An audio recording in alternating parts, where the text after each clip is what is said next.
Keyboard practice කරන්න සුපිරිම website එකක්. හරි guys, වෙබ්සයිට් එක නම තමයි keybr කියලා කියන්නේ. KEYBR. ඔයාලා මම ටයිප් කරගන්න ඊට පස්සේ සර්ච් කරගන්න ඕන. උඩින් වෙන වෙබ්සයිට් එක ක්ලික් කරගන්න. මේක තමයි වෙබ්සයිට් එක. ටයිපින් ප්‍රැක්ටිස් කියලා තියෙන උඩින්. ඊට පස්සේ වෙබ්සයිට් එකට ආවට පස්සේ ඔයාලට පෙන්නන්නේ ඒකට මෙන්න මේ ටික පෙන්නනවා මෙන්න මෙතන. learn to type faster ඒ ටික තියෙන මෙතන මම ඔයාලට කියලා දෙන්න මොකද කරන්න ඕන කියලා. ඉස්සෙල්ලා කීබෝඩ් එකේ ඇඟිලි ටික තියා ගන්න ඕන මෙන්න මේ වගේ.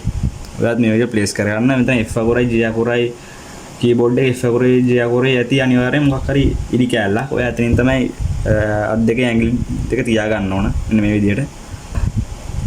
දැන් උඩින් වල පෙන්නනවා ඔයාගේ වේගයේ ඇකියුරන්සි එක සහ ඔයාගේ ලකුණු ගන්න බලා ගන්න පුළුවන්.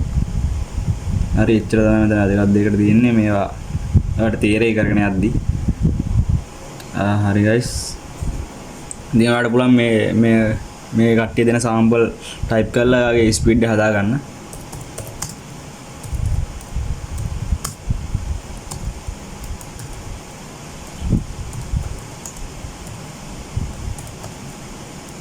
ඉතින් guys පොඩ්ඩක් ප්‍රැක්ටිස් කරන්න ඕනේ. ප්‍රැක්ටිස් කරලා පස්සේ සති දෙකකින් වගේ මේ ස්පීඩ් එක හදා ගන්න පුළුවන්. ඉතින් හොඳටම.